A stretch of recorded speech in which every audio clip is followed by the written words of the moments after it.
নমস্কার, কলকাতা টিভিতে আপনাদের সকলকে স্বাগত। আমি আশিস চট্টোপাধ্যায়। রাজ্যের কোটি কোটি মানুষের স্বার্থ জড়িত একটি বিষয়ে কলকাতা হাইকোর্টের প্রধান বিচারপতির নেতৃত্বাধীন ডিভিশন বেঞ্চ একটি গুরুত্বপূর্ণ রায় দিয়েছে।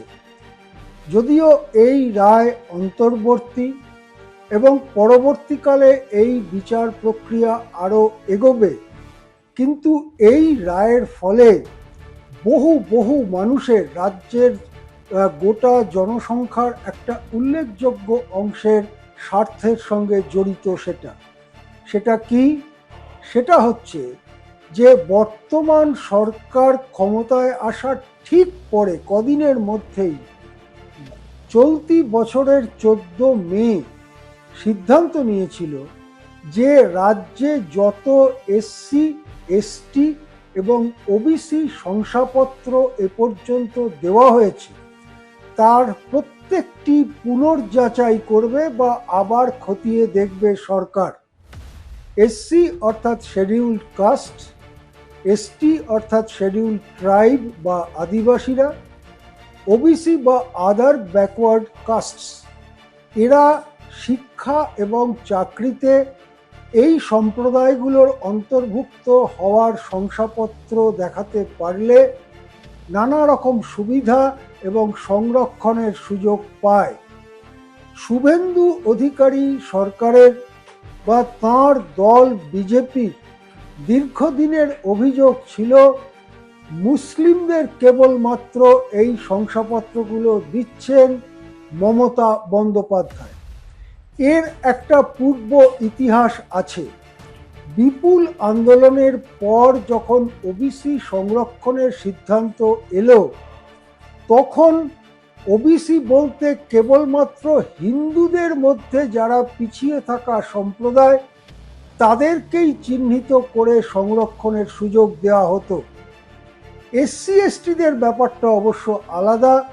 আমাদের সংবিধান তৈরির সময় থেকে এসসি এসটিদের জন্য কিছু ব্যবস্থা, কিছু সংরক্ষণ, সেটা ভোটের ক্ষেত্রে হোক অন্য ক্ষেত্রে হোক, সেটা ছিল।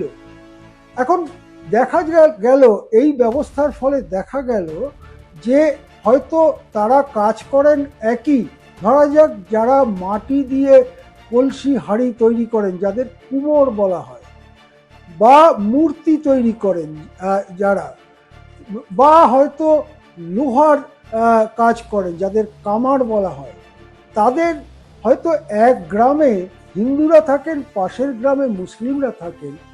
যে গ্রামে হিন্দুরা থাকেন তারা ওবিসির সংরক্ষণের সুযোগ পেলেন, কেবলমাত্র মুসলমান হওয়ার জন্য পাশের গ্রাম ওবিসির সুযোগ পেল না।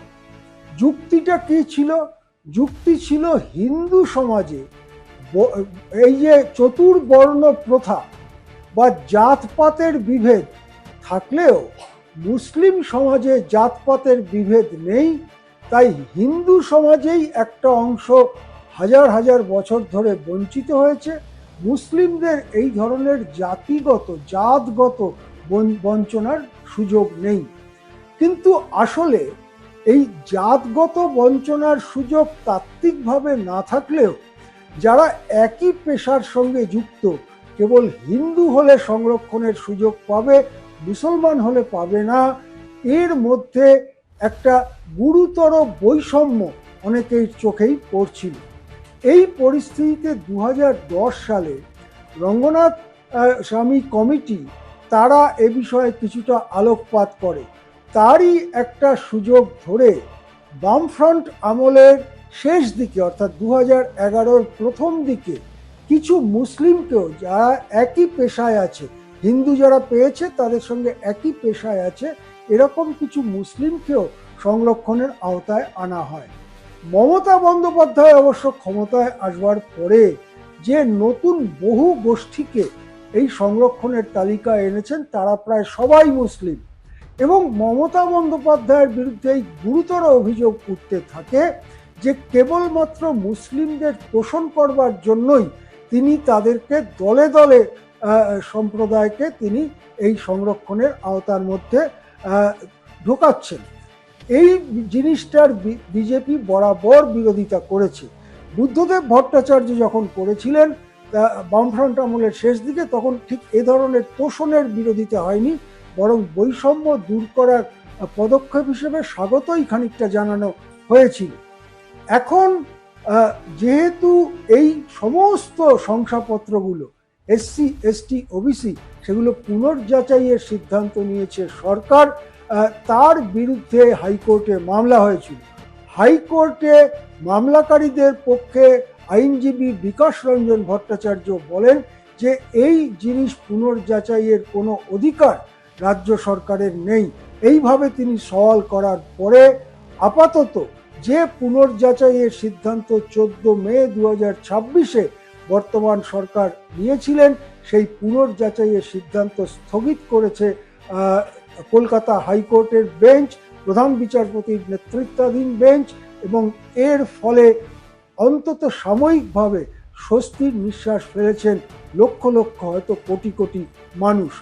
এই মামলা কোন দিকে যায় তার দিকে আমাদের নজর থাকবে, কেননা এটা রাজ্যের এক বিশাল সংখ্যক মানুষের স্বার্থের সঙ্গে জড়িত। আমরা সেই আপডেট আপনাদের কাছে নিয়ে আসব। এখন এ পর্যন্তই। দেখতে থাকুন কলকাতা টিভি।